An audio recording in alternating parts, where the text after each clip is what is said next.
Hello, everybody. Welcome to Some Guys Talking. I am your host, Brian Holler. We are on the Beard Bros Media Network, and we thank everybody for being on that part of it.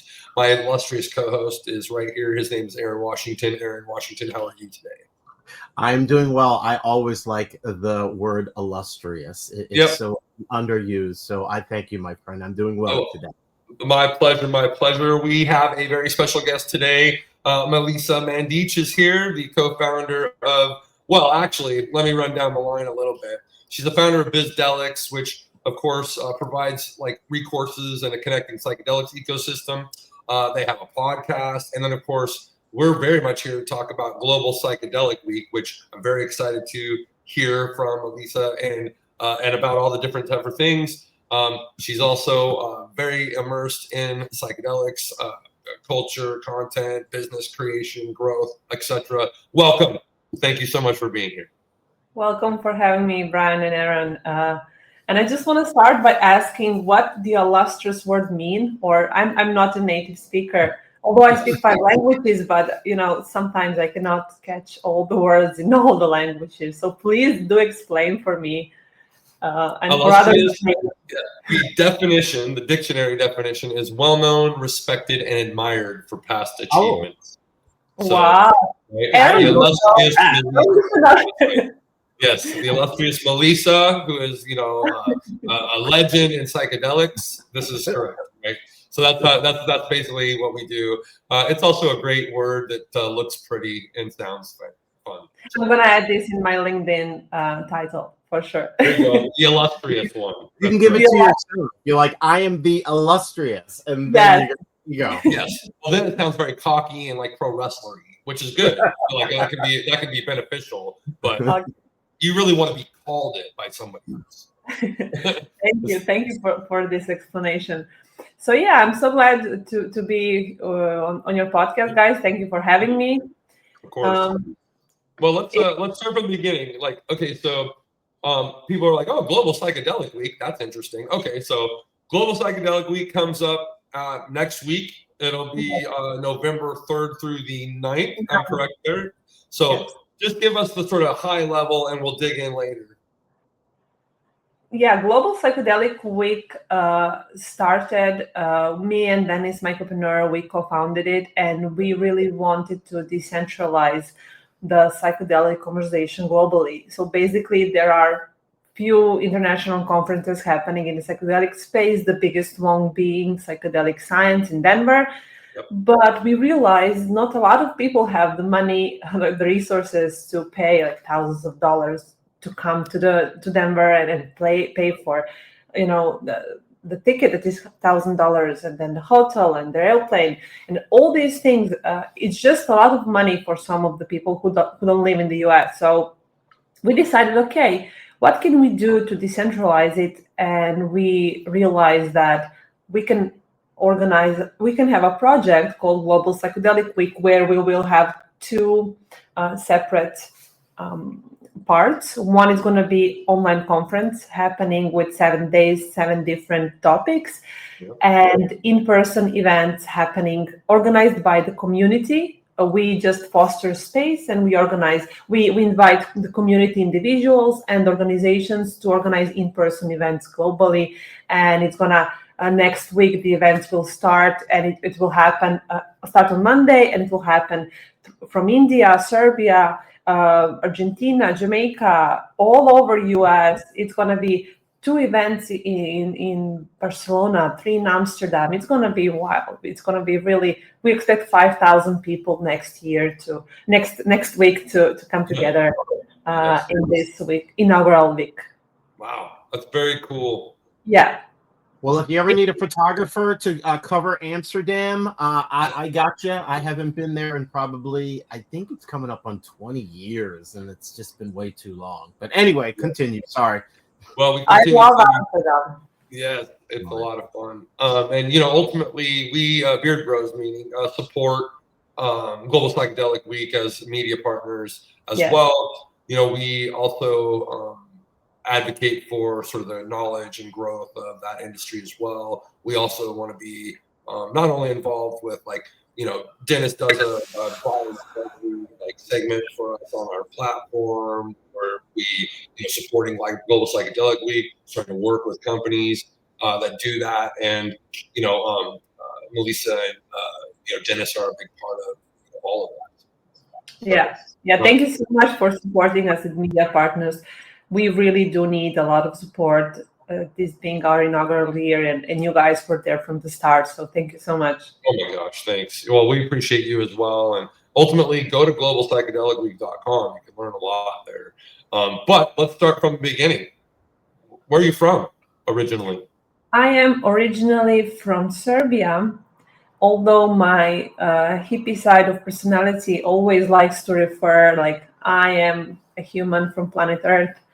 It really, I know I know it's cliche, and I know up to this point, like blah blah, but still, I do feel as if I come from planet Earth.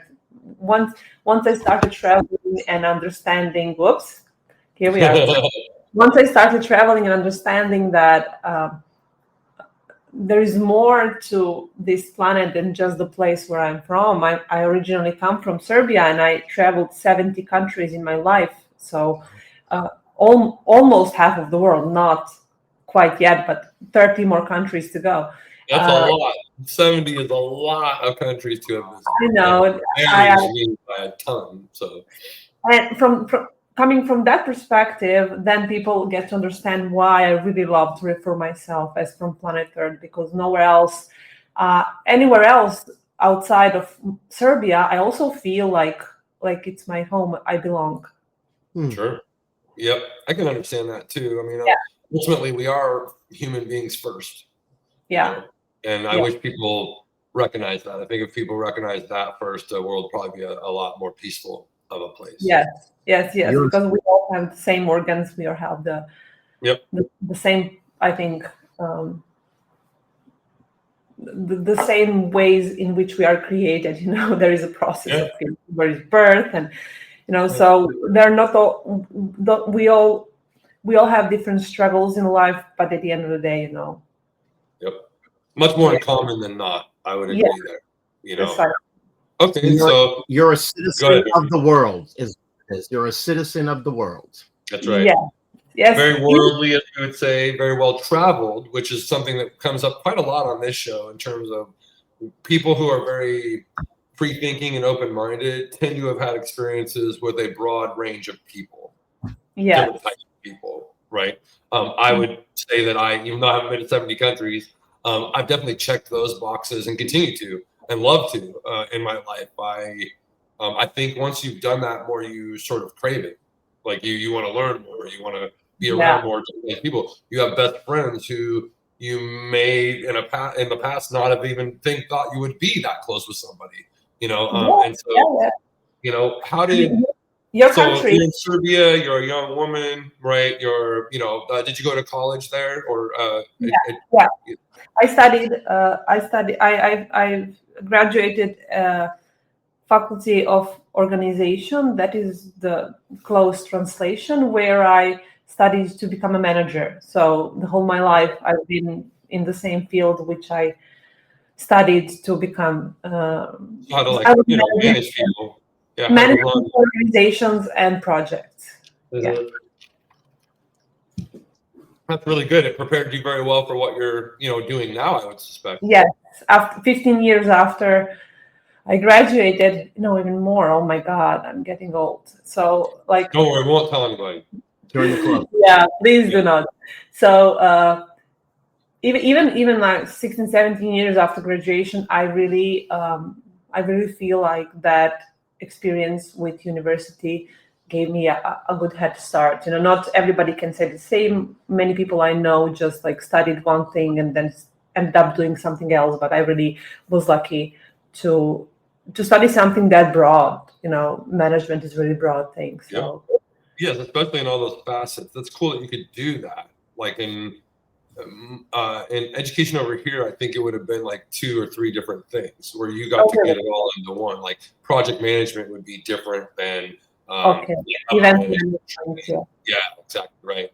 I like that it was blended because as somebody who now does all of those things myself. It would have been a lot better if they were sort of all mumbled together and taught at a younger age, even like how to manage a project, right? Yeah. Usually people don't get into that until advanced Yeah. degrees. It should be before Yeah. that.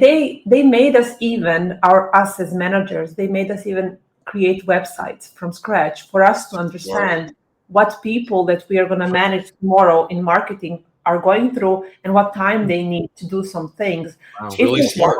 It was wild. Like my university is really, in my faculty is really valued. I appreciate the way they did it. And in the US, I understood that people are most specialized here. You know, there is people go into depth. You know, over there they taught us to go wide and to understand bigger picture and to understand how different pieces fit in. And then I can hire people to go into depth. You know, but I'm the one who is like, you know, I had to learn like this. You learned like this. What name is the institution, the college that you attended? Oh, that's right. It's Faculty of Organizational Science. That was the name, but University of Belgrade. Okay, University of Belgrade. So that's the department or the group you worked at University of Belgrade. Sounds amazing. Wow. Yeah. Yeah, okay, but also, so you're graduating, and you have this big. Go ahead. Sorry. And I just wanted to comment about, you said you didn't travel as much, but your country, guys, is so huge. I don't know if you noticed, but like so many states, and in order to visit all those states, you know, like it's like. Yeah, I mean that's true. I guess if you counted each one as a country, then maybe they are countries now. Each state is a country now. 100%. Yeah, that's true. That's a good point. And you're not wrong. Very different. I think people around the world don't really understand how different Americans are, broadly speaking. It's regional. It's earning, right? It's a lot of different background, political. Yeah, very political. Yes. A lot of different types of Americans. Yes. When they say, in Europe. Now I became American because I say in Europe, and when I go because next year I'm gonna get citizenship. So yeah. Anyways, when I go back any country in Europe, and when they say Americans, I'm like, you cannot say Americans. Do you understand that there's 320 million of them? It's like you cannot say American. It's too broad. You need to say either a person who lives in New York or California or even California. South and North Californians, they're so different. They are like you would be better speaking regionally, like, oh, they're like Seattle, they're from San Francisco, they're from LA, New York, Chicago, Boston. Then people would be like, oh, I got you, Miami, oh, I got it, right? Like you're not wrong, because we probably would be better off describing it not by region or state, but by city. Basically. Yes, because it is so diverse and people or not city, because then that's a whole bunch of other people too, which are just not city. That's a whole other group of folks. There are different things too, but there's a lot of differentiators, I'll say, in America. Because you can't even say Californians. That means is so different. Yeah, there's a whole bunch of people are not the same with people who live in LA or San Francisco or even so different. So different. So this is also tied to traveling and vagabundo, state of mind, because you get to understand the perspective of things, But then from here, because general notion of America and who Americans are is so far away from who Europeans are. I call them Europeans, and then I go to Europe, and I get to understand. Okay, no, like Serbia. They're like, no, I'm French and Dutch and German. But it's the perspective, where you are at, and yeah, that's interesting. I mean, I guess if you do the parallel where, right, just think of the states as individual countries. Right, then you start kind of getting a little bit more of an interesting parallel there, and I do think Europeans get that more often than not. When I make that comparison for them, they're like, "Okay, I got you." No, we're not called but then even though in our case, like Californians, but French people, for instance, could respect that because there's a lot of different type of French people too, right? They're like different segments of folks within the country, right? Or even Serbians, or whoever, right? And so that sort of gets us there, which actually leads us to you must have started traveling after college quite aggressively because if it's only been a decade and change since then. Yeah, way before college. Wow. I started traveling when I was. So this is bridge going up. It's not alarm. You're okay. Good. I'm okay. Yes. So this siren that you hear now, it's in Serbia when NATO was bombing us, 1999. This was exact siren that went off. Play it on YouTube. Yeah, it's it sounds just like it. I was talking to friends in Israel just the other day, or like. You have any issues when you hear that? That sound went off, and that was literally bombs coming from Iraq. That's the siren, right? And first time I heard it, I went on the terrace and started to look like what was happening. I even asked the person like, "What is going on?" Yes, what is going on? I was triggered. Yeah, that was it because I was in shelter back then. Going into shelters because it was like bombing, and then the bridge is going up. I'm like, guys, could have been, like nicer siren or something. Yes, don't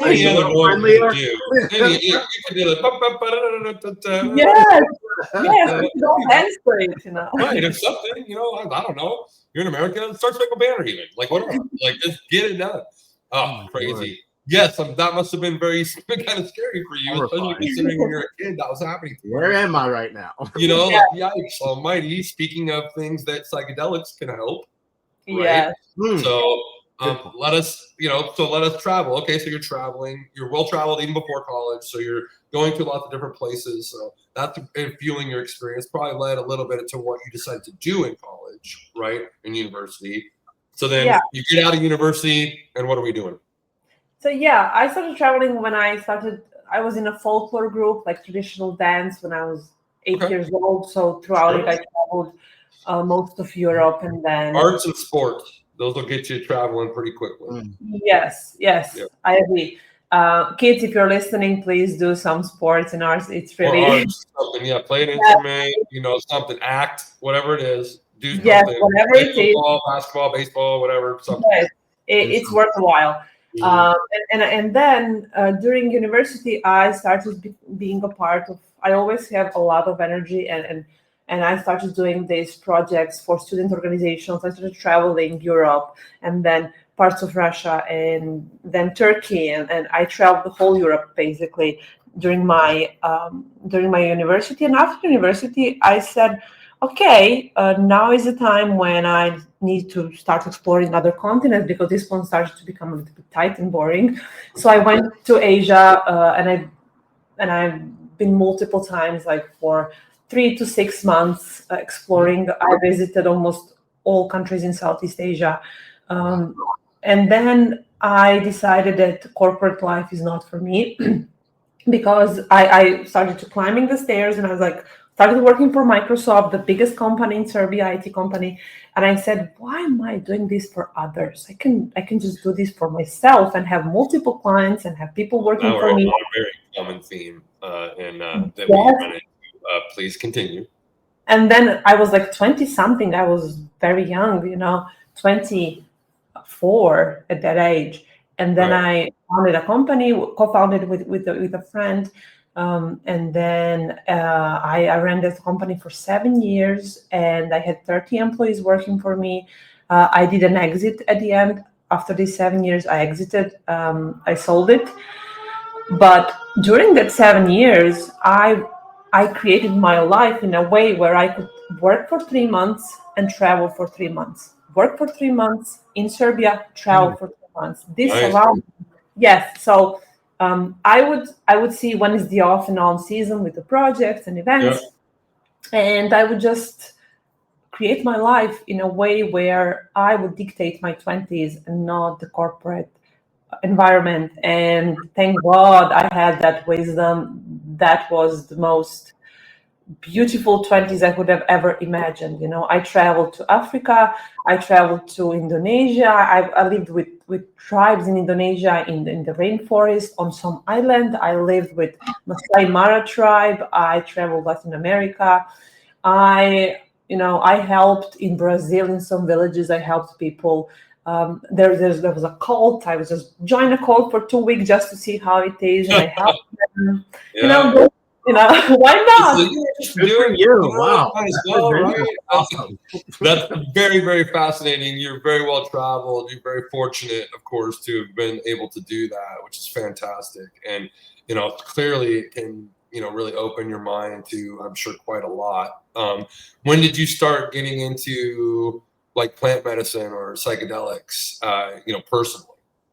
It started, of course, with cannabis when I was around just about to turn 20, I think. Sure. So yeah, you're right in the university. You're around it a lot. We tried it Sure. once, 2 times, and then recreationally it started to become a thing. Mostly cannabis, and then mushrooms recreationally. Everything started recreationally because it was the entry to a very young developing mind, like how else. Well, it's often that way no matter what, like obviously you were seeing that on sort of a larger, more sort of robust scale, but like it's still the same thing for first time grew up, with nothing. Like that's probably how they're gonna get it. Yes, exactly. So first time I did it was of course in Amsterdam, where it was decriminalized and I could buy it. Sure. So it was. Wait, so your first time getting high was actually in Amsterdam? For the sake of legal purposes, I need to say it in a way where. The first time you consumed cannabis was in Amsterdam? Yes. Yeah, sure. Very good. Yeah. Yeah, very good. Sure. That's cool. That's very cool. I just think that's really interesting. That's all. That's a really cool bucket list thing that you can say that a lot of people cannot say. Yes. So I have a lot of those, bucket lists. I would imagine so. 70 countries. So that one, where consumed what, it's not the coolest thing ever. But anyway. I bet not. Anyways, I started after consuming it recreationally. In all legal places, I understood the medical and healing potential they carry. I understood how it is allowing me to be more aware and how it's helping me dissolve some of my mental patterns. So I was like, okay, let me see what is here. So I started reading a lot of psychology books. I started understanding their potential. And I started volunteering here and there for some psychedelic organizations for their events online. And I was like in a stealth mode. But I had my own company. I couldn't dedicate any of my time. And then after 7 years, when my project hits, like the highest peak, I'm like, this is it. You leave things when they are at their best, because they will never be at the best again if you can feel it, And I was pretty aware to understand that. So I said, okay, let me leave this and let me start it when it's at peak. And then I said to my husband, okay, we have this money, what are we going to do with it? And he wanted to be more, less risk about it. He said, okay, let us buy some apartments and let's rent them, whatever. And I said, no, we're going to pack our backpacks, you and me. We're going to go to San Francisco. And he was like, why there? It's spring all year long. Why not? Let's go. Love like, it. Good reason to come. Why not? And we came here as tourists with one backpack, me and him, and even before COVID. And we brought our money. We paid a lawyer like $15,000. And we said, okay, we're tourists and we want to stay here. What should we do? Give us, how should we do it? And then we created a 100-page case why the US needs us, like why we should not come back to Serbia as tourists even. And they sent us a green card a year and 3 months after that, without us even, nobody saw us. We got the green card in our mails. It was super cool. Well, I mean, you wrote 100 pages on why you should be there. You should let us. I don't think everybody does that. So that's that probably stuck out a lot to them. It was a part of our immigration case. We wanted to transfer from tourist visa to immigrant visa. So in some part, came here and I decided, okay, now I want to do what I grew out of IT industry. I want to do what my soul is calling me to do, and I founded Bizdelics. First, Psilocybin San Francisco organization that educates general public on how to use mushrooms to minimize risks and maximize benefits. And we do that through courses, conferences, all different things. And also later on, I founded Bizdelics that provides resources for the psychedelic space. Among other things, you mentioned some of them, but among other things, we are organizing Global Psychedelic Week. And before even founding anything, I decided to enroll to Master of Science in Psychology in the UK. And my core topic was psilocybin. How our personality, I did a research study on how our personality traits makes us, influences our psilocybin and cannabis usage. Like how some of the if you have a lot of traits that fall into, for example, some of openness, that is one of the personality traits, then how likely is it that you will try cannabis or psilocybin? Right. Yes. If you're like an open type of person, but if you're closed or closed-minded, how likely is it for you to do that? Or, yes. That's fascinating. There are several main personality traits I focused on, but it turned out that a funny fact that personality traits do have a saying in whether or not we're going to try psilocybin, cannabis, substances. Yes. Yeah. All sorts of personality traits out there. Certainly, like everybody just probably rushes to like, oh, you have an addictive personality. Well, slow down. There's a lot of different types of personality traits. There's a lot of different things that could be indicators that are positive. They're not all negative. So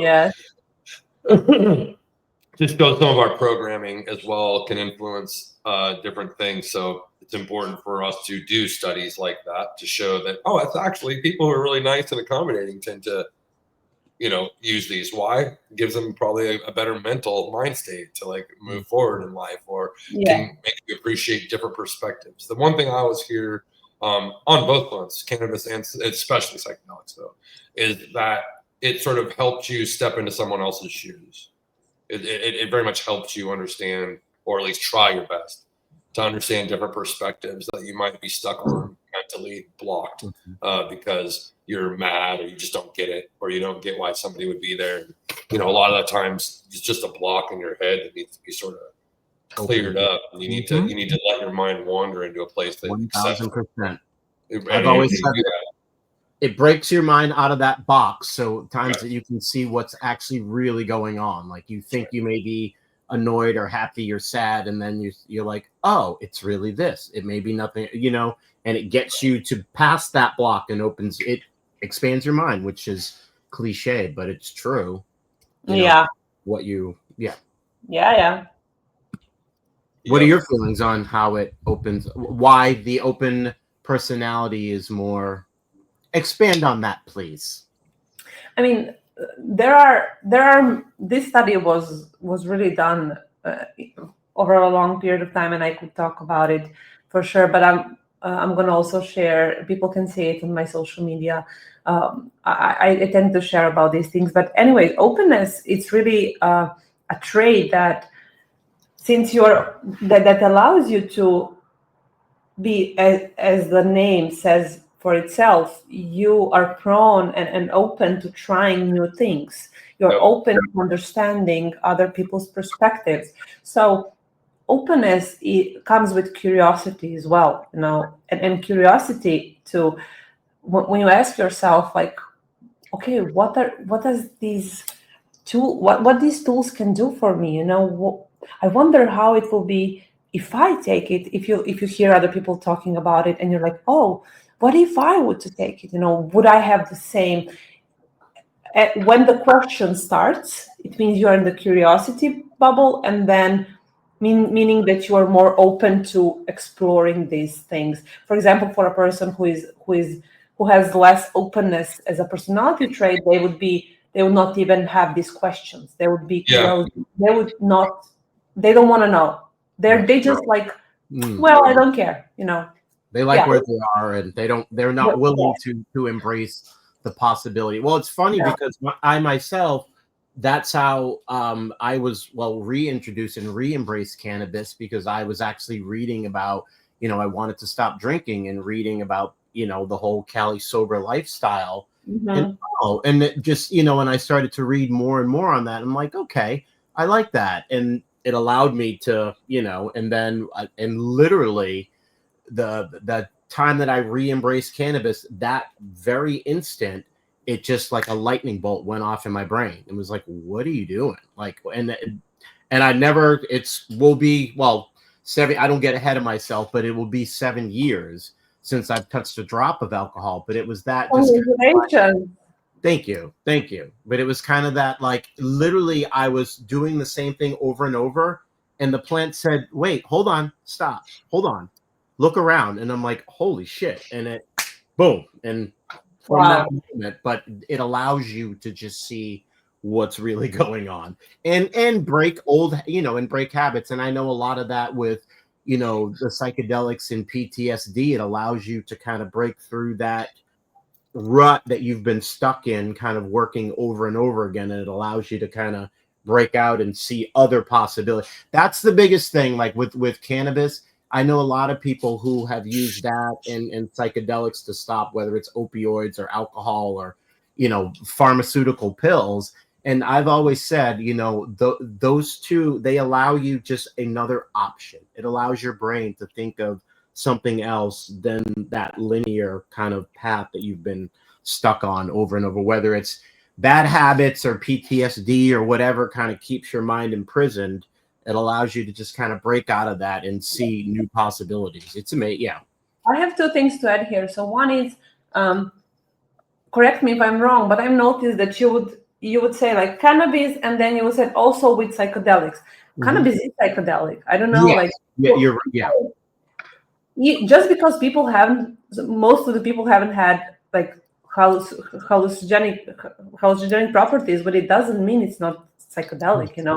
I have had some crazy experiences with cannabis that are actually hallucinogenic, and I really do put cannabis in the psychedelic realm. Most of the people here, I noticed they are like psychedelic industry and cannabis industry. I'm like, wait, psychedelic industry can be just the extension, like continuation of cannabis. Like we should learn from each other. It's like one of the same thing. And as you said, second thing I want to add is substances, no matter if they're cannabis or mushrooms or whatever it is, they do tend to shake up your brain as a snowball and allow your neurons to do the neuroplasticity it needs to reconnect and create other pathways and other ways of behavior and other ways of showing up in this world. So I really am pro microdosing if you are an older age for dementia, Alzheimer, but if you are younger, also I recommend doing higher doses from time to time, just for the sake of like shaking you up if you have a guide and if you have all the setting needed. I appreciate that statement on the Alzheimer's thing, because it's very interesting. So my mom was going through, she's passed away probably about 6 months ago, but she was going through, all kinds of like Alzheimer's and different, it was actually Lewy body disease, which is basically Alzheimer's, dementia, and Parkinson's had a baby, basically. That's what it was. Wow. But anyway, she had kind of bounced back for a while, and I had given her a pack of gummies, because I'm like, she was kind of stuck in this kind of like, she was getting tired. And she's like, I gave her the pack of gummies, and I said, this is what you need just to kind of take it, just to kind of get out of your own head. And I remember she was walking around, and I'm on the phone with her, and she's like, oh, I'm just kind of like anxious about, I said, you know what, Mom, it'd be a perfect time to take one of those gummies. And she's like, you know what, I'm going to do that. I told her to take half. She took the whole thing, but she's like, whatever. So I talked to her. I said, how was your night last night? She's like, I had a wonderful time. She's like, I was watching this and I just had a great time. And it allowed her to like discover something else. Like she had people come over and she really is like, I don't want to entertain. I don't want people to come to my house. She took her gummy. She's like, we were up all night, like dancing. People were here till 1 in the morning. And I'm like, that's a long way from I don't want people in my house to like you had an amazing time. And so, yeah, I appreciate that point because it allows, it allows you to kind of get out of your own head. That is such a wonderful story about your mother. You see, and I was every day I encounter so many wonderful stories from people and how substances, either micro or macro doses, made their life better. Sometimes substances can make your life worse before it gets better, but at the end of the tunnel, the light is there and it will get better if you do the proper integration. But with even that's for longer term changes I'm talking about, but even like instantly, like your mom, that's wonderful. I also have a close relative to me that and they started forgetting things and they were asking me about stuff. Okay, let me find something for you, and I brought it. And they called me 3 weeks after my close and said, I can create a sentence without making my brain work. I just do it. It just comes out effortlessly, and that for me was really like, wow, the way they explain it is so real. It's so You can only have so. I mean, I've had the pleasure of being in this business officially for 7-8 years, and plenty of anecdotal stuff before that, and and ad hoc stuff. And I don't know. Once you see the power of what cannabis and or psychedelics and other natural ingredients can do, I don't think you ever can. Yeah. Like I don't plan to stop until it's accessible to everybody.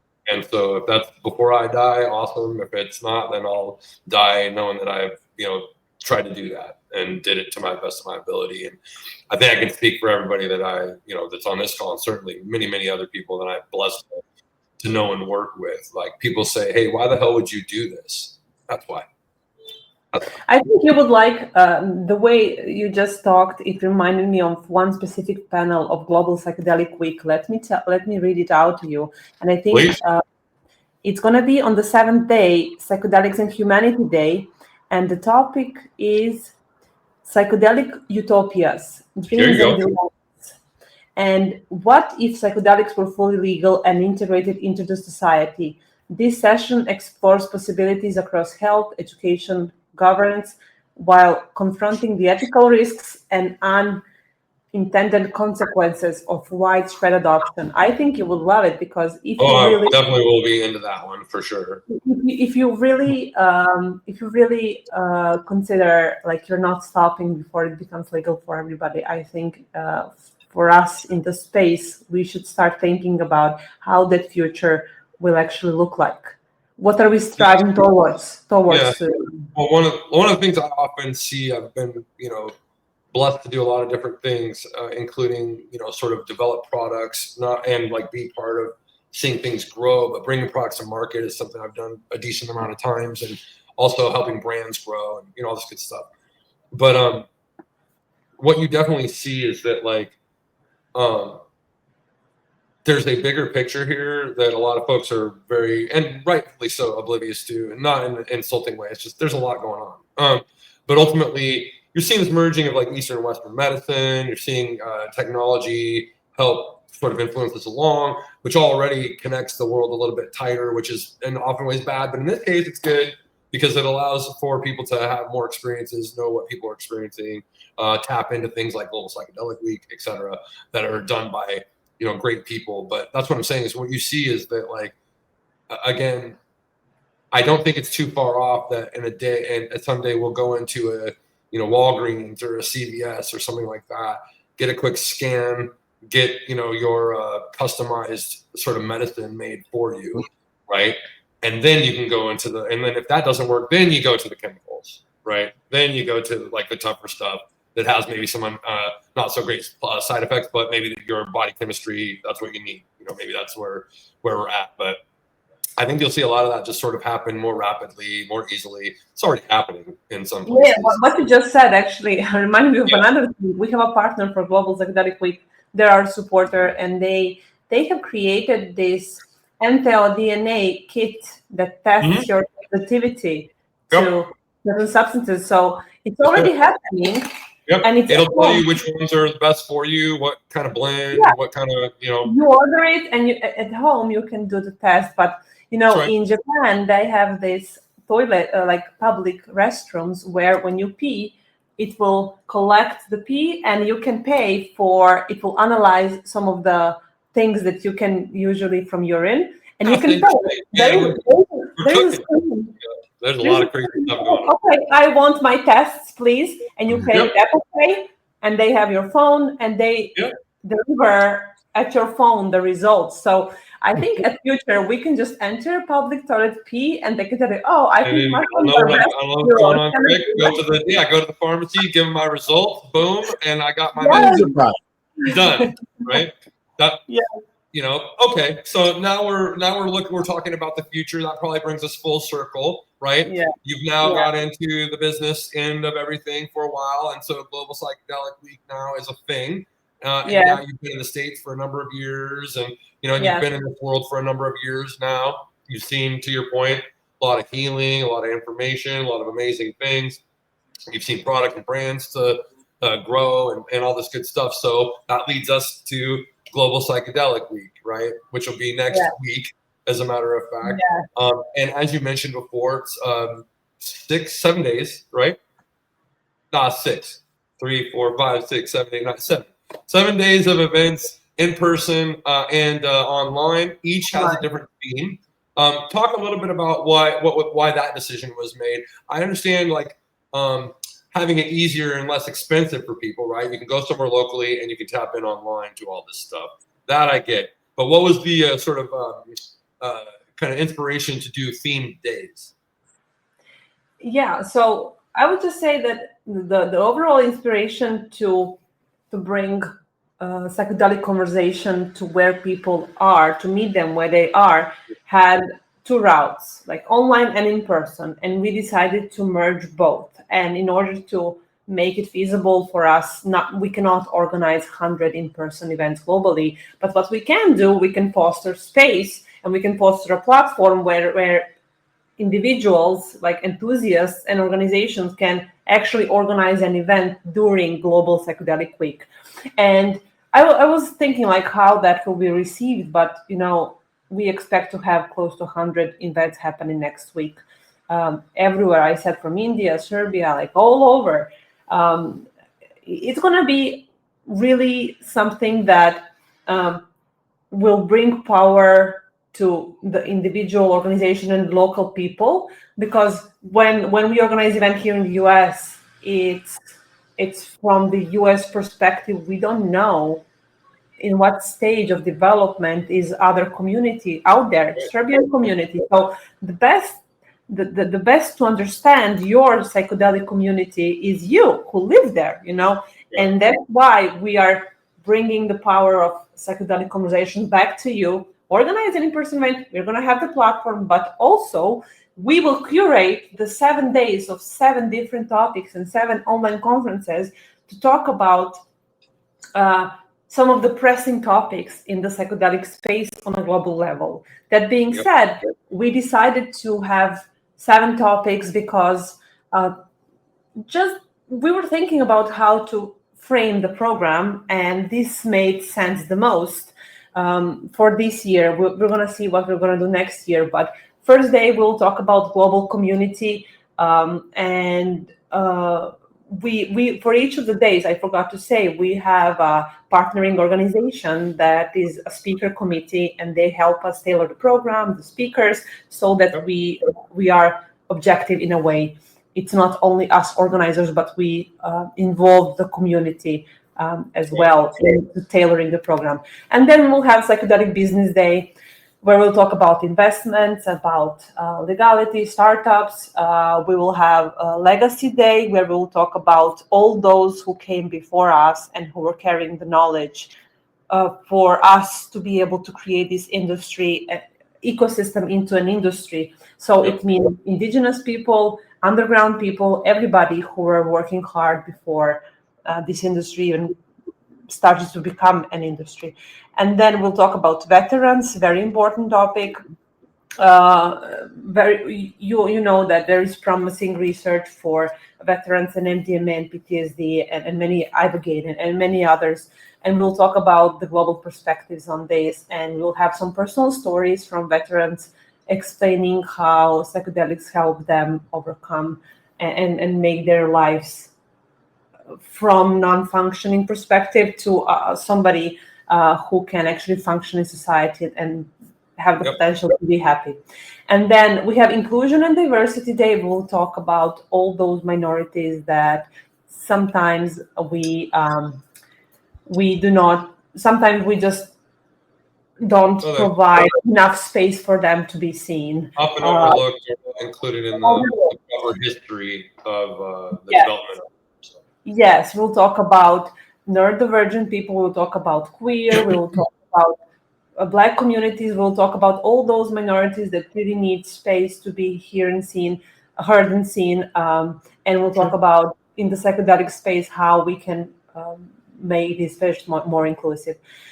We'll talk about then day 6 about women in psychedelics, and we chose to do this because new groundbreaking research shows that women and men react differently to psychedelics. And women can have a lot of benefits when it comes to, for example, women's health or postpartum depression, or what women should do when they are when they're breastfeeding their baby. Should they microdose? Shouldn't they? So it's a lot of topic around. It's going to be centered about also empowering women in the psychedelic space. To be honest, you two are men, but I need to share this really fact that bothers me so much. When I went to ask a man, do you want to be a speaker for this topic? Some men would say, I'm not sure I know enough, but yeah, like I can do it, it's fine. Women who really have research, they've done so they did like a decade of research, and I said, do you want to be a speaker? They're like, oh, let me think about it. I'm like, what's happening? The first time I noticed this, I'm like, why do men have such a prominent self-esteem and like confidence to do stuff, and us, women are no, because a lot of men are full of shit. That's why they don't really have it, but they're just pretending. But carry on, keep going. That's the answer. There is a lot of smart men out there and smart women. There are women, of course, some women who they don't. It's a mix, I'm not saying it. I'm not trying to generalize it. No. You honestly, I would very much encourage professional women to make leaps, for sure. So take the chance. That's a big part of risk, is part of reward, part of getting out there, part of getting yourself going. Do not overthink it. Most of my favorite people in the world are overthinkers, men or women. And ultimately, I also think that speaks to a lot of professionals out there. And I definitely think that, because of a lot of factors that have men in positions of power historically, that's certainly added. That and propaganda and a lot of bullshit has added to that sort of mindset taking place. So yes, the way that you resist that the most is to literally do the opposite of what your instincts are telling you, or maybe take some psychedelics and you'll be able to open up and Melissa, we very much appreciate you being on the show today. Please, everyone, go check out globalpsychedelicweek.com. It's coming next week. Hopefully, you'll see a lot of copious amounts of promotion of it. Please go buy tickets and look and see what might be going on in your neck of the woods out there, in-person events. Melissa, we look forward to learning more and more and working with you, more and more in the future. So thank you so much for being on our show today. Before we take off, please let everybody know where they can find you. Yes, you can find me on LinkedIn, Milica Radovic Mandic, if you can spell it. If not, well. We help you right here. You got the spelling right there. Yeah, just Google Global Psychedelic Week and I will be in the Teams page. You will find me there on LinkedIn. There is a link towards my LinkedIn profile.